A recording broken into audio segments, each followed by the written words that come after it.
আমি ওই রাতকে কখনোই ভুলতে পারবো না, যেই রাতে আমি আমার সবচাইতে আপন বন্ধুকে হারিয়েছিলাম। ওর নাম ছিল সজীব। আমরা ছোটবেলা থেকে একসাথেই বড় হয়েছি। সেবার ঈদের ছুটি ছিল বেশ কয়েকটা দিন। সজীব এসে আমাকে বলল, চল বন্ধু, কোথাও থেকে ঘুরে আসি, অনেকদিন যাওয়া হয় না কোথাও। ঠিকই বলেছিস, এবার ছুটিও আছে বেশ কদিন। তা কোথায় যাওয়া যায় বলতো? আজিমনগর গ্রামের পাশেই একটা ব্রিজ আছে রে, চল ওখানে যাই। ওটা নাকি বেশ পুরনো। হ্যাঁ, তা যাওয়া যায়, কিন্তু ওদিকটাতে তো বেশি চিনি না রে আমরা। তাছাড়া ওটা নাকি অনেক নীরব রে, কেউ থাকে না ওদিকটাতে। যাওয়াটা কি ঠিক হবে? আরে এজন্যই তো যাব। এত দালান কোঠা চিল্লাচিল্লি একদম ভালো লাগে না। আর তাছাড়া কিছু হবে না, বিকেলে বের হব, ঘুরে বেরিয়ে চলে আসব, মজা হবে রে। সজীবের কথা শুনে একটা এক্সাইটমেন্ট কাজ করছিল ভেতরে ভেতরে। আমিও তাই ভাবছিলাম। এজন্য আমি আর সজীবের কথায় দ্বিমত হলাম না। আচ্ছা ঠিক আছে, তোর যখন এতই যাওয়া শখ, যাব। কিন্তু কখন যাবি? যাবিটা কবে সেটা তো বলবি। কাল তাহলে ঠিক বিকেল 4টায়, মনে থাকে যেন। ঠিক আছে ঠিক আছে, মনে থাকবে। চললাম রে।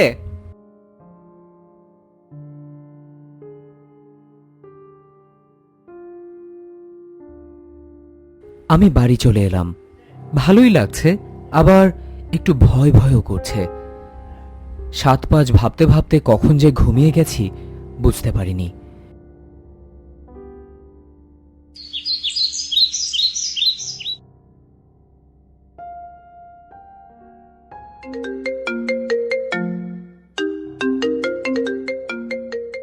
ঘুম ভাঙল সজীবের ফোন কলে। হ্যালো রাহুল, আমার এখানে চলে আয়, বের হব একটু পরেই। আমি রেডি হয়ে সজীবের বাড়িতে যাই। সেখান থেকে আমরা গাড়ি করে রওনা হই। বিকেল গড়িয়ে সন্ধ্যা নেমে এলো।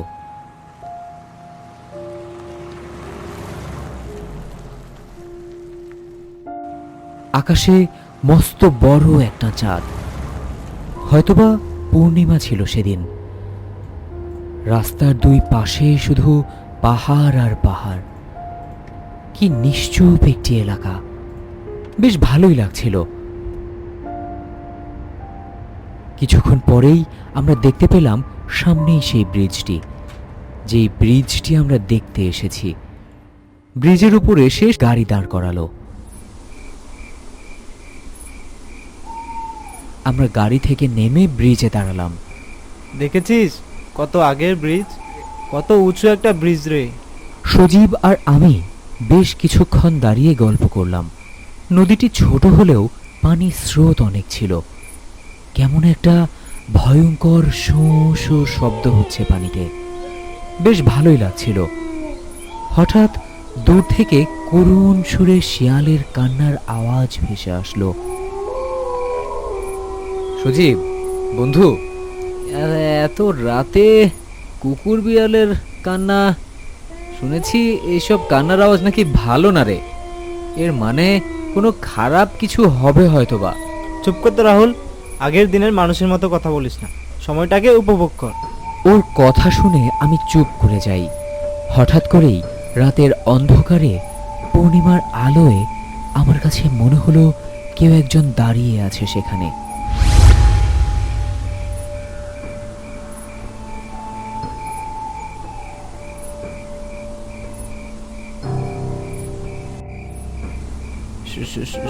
সজীব, দেখ তো, ওখানে কি কাউকে দেখতে পাচ্ছিস? আমার কথায় সজীব পেছন ঘুরে তাকায়। আমরা দেখি অপরূপ সুন্দরী একটি মেয়ে শাড়ি পরে এলো চুলে দাঁড়িয়ে আছে। আমরা কিছুটা অবাক হয়ে যাই, এত রাতে একটি মেয়ে এই নির্জন এলাকাতে কি করে? হ্যাঁ রে, দেখতে পাচ্ছি, কিন্তু কে এটা? এদিকে তো কোনো বসতিই নেই, এই মেয়ে কোথা থেকে এলো? আমিও তো সেটাই ভাবছি রে। আরে যাই হোক মামা, খেলা জমে যাবে। দেখে তো মনে হচ্ছে অনেক সুন্দরী। দূর, কি সব উল্টাপাল্টা বলিস? তোর কি মাথা ঠিক আছে সজীব? তুই চিরকাল সবজিই থেকে গেলি, এত ভালো থেকে করবিটা কি বলতো? চল দেখি। হ্যাঁ চল যে শুনি, দেখি তার কি হয়েছে। এত রাতে একা একা এখানেই বা কেন দাঁড়িয়ে আছে? সজীব আর আমি এগিয়ে গেলাম মেয়েটির দিকে। আমাদেরকে এগোতে দেখেই মেয়েটি ব্রিজের রেলিং এর উপর উঠে দাঁড়ায়। দেখে মনে হলো সে সুইসাইড করতে চায়। আমরা অবাক হয়ে যাই, আমরা চিৎকার করে উঠি, আরে আরে কি করছো? নামো ওখান থেকে, নেমে আসো। সে আমাদের কোনো কথাই শুনলো না। সজীব মেয়েটির দিকে দৌড়ে গেল। আরে কি করছো তুমি? নেমে আসো, নেমে আসো বলছি। সজীবের কোনো কথাই সে শুনলো না। আমি কেন যেন অবাক হয়ে দাঁড়িয়ে আছি, কি হচ্ছে কিছুই বুঝতে পারছি না। আমি সজীবকে ডাক দিলাম, সজীব, সজীব দাঁড়া। মেয়েটির কাছে যেয়ে দাঁড়াতেই মেয়েটি নদীতে ঝাঁপিয়ে পড়ল। আমি দৌড়ে সজীবের কাছে যেয়ে দাঁড়াই। মেয়েটি পানিতে পড়ে বাঁচার জন্য চিৎকার করছে, বাঁচাও, বাঁচাও আমাকে, কেউ আমাকে বাঁচাও, আমি ডুবে যাচ্ছি। স্রোতের মাঝে সে সামলে উঠতে পারছে না। হয়তো হয়তো সে সাঁতার জানে না। মৃত্যুর কি ভয়াবহ রূপ তাকে দেখেই বোঝা যাচ্ছে। সে পাড়ে ওঠার জন্য আপ্রাণ চেষ্টা করছে। হঠাৎ লক্ষ্য করলাম সজীব তার জামা কাপড় খুলছে। আমি জিজ্ঞাসা করলাম, কি রে সজীব, কি করছিস তুই? আরে মেয়েটি মারা যাচ্ছে, তাকে উদ্ধার করতে হবে, তাকে আমার লাগবে। আমি ওকে নিয়ে যেতে চাই, আমাকে যেতে দে। তুই কি পাগল হয়ে গেলি? এত স্রোতে তুই তাকে উদ্ধার করতে পারবি না। তুই নামিস না সজীব, আমার কথা শোন। আমি কিচ্ছু জানি না। এই বলে সজীব নদীতে ঝাঁপিয়ে পড়ল।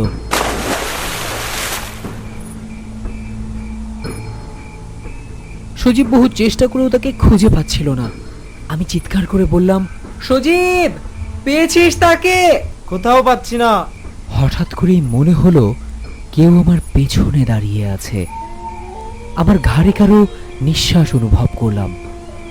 আমি ঘাড় ঘুরিয়ে তাকানোর সাহস পেলাম না, কেন যেন খুব ভয় করতে লাগলো। সজীবের দিকে তাকাতেই দেখি সে বড় বড় চোখ করে তাকিয়ে আছে। তার চোখে মুখে ভয়ের ছাপ। আমি সাহস করে পেছনে তাকিয়ে যা দেখতে পাই, আমার রক্ত হিম হয়ে আসে। সেই মেয়েটি আমার আমার পেছনে দাঁড়িয়ে আছে। আকাশে আকাশে কালো মেঘ ঘনিয়ে এসেছে। বিদ্যুতের আলোতে তার চেহারা দেখে আমি বাকরুদ্ধ হয়ে যাই। টকটকে লাল চোখ, ইয়া বড় বড় দাঁত, ধারালো নখ। এ তো ডাইনি, এ তো কোনো মেয়ে না, এ তো ডাইনি। হ্যাঁ, আমি ডাইনি, আমি ডাইনি, কিন্তু আমি আগে ডাইনি ছিলাম না। আমার ডাইনি হওয়ার জন্য এই গ্রামের মানুষই দায়ী। খারাপ, সবাই খারাপ, আর খারাপদের কোনো স্থান নেই এখানে। আমি খারাপদের মেরে ফেলবো, মেরে ফেলবো। আমরা তো তোমার কোনো ক্ষতি করিনি, আমাদের কেন সাজা দিচ্ছ? ছেড়ে দাও, ছেড়ে দাও আমাদেরকে, আমার বন্ধুকে ছেড়ে দাও। তুই ভয় পাস না, তোকে আমি কিচ্ছু করব না, কোনো ভয় নেই তোর। কিন্তু কিন্তু তোর বন্ধু, ওর চোখে আমি কুইচ্ছা দেখতে পেয়েছি। আমাকে নিয়ে ও বাজে ফোন দিয়ে এঁটেছে, এর জন্য ওর আর নিস্তার নেই। আমি ডাইনির কথা শুনে সেদিন ভয় পেয়ে যাই। আমি চিৎকার করে সজীবকে বলি, সজীব, সজীব, সজীব উঠে আয়, এই ডাইনি তোকে মেরে ফেলবে। সজীব উঠে আয়, উঠে আয় নদী থেকে। আমি উঠতে পারছি না বন্ধু, মনে হচ্ছে কেউ আমার পা টেনে ধরে রেখেছে। আমাকে বাঁচা বন্ধু, আমি উঠতে পারছি না। শত চেষ্টা করেও কোনো লাভ নেই। তুই উঠতে পারবি না। তুই তুই না আমাকে তোর কাছে নিয়ে যেতে চাইলি, এবার তোকে আমি আমার কাছে নিয়ে যাব। এই বলে ডাইনি ব্রিজ থেকে লাফিয়ে পড়ল সজীবের উপরে। সজীব চিৎকার করে ওঠে। ডাইনি সজীবকে নিয়ে পানির গভীরে তলিয়ে যায়। উত্তাল ঢেবে কিছুক্ষণ বুদবুদে উঠে চারিদিক চারিদিক কেমন শান্ত হয়ে গেল মুহূর্তের মধ্যেই। আমি জ্ঞান হারিয়ে পড়ে যাই ব্রিজে। যখন জ্ঞান ফেরে চোখ মেলে তাকিয়ে দেখি আমাকে ঘিরে অনেকেই দাঁড়িয়ে আছে। আমি তাদের সমস্ত ঘটনা খুলে বলি। আমার কথা শুনে এক প্রাপ্তবয়স্ক মানুষ বলল, সে বহুকাল আগের কথা রে বাবা। রুক্মিণী নামে এক অপরূপ সুন্দরী মাইয়া ছিল আমাগো গ্রামে।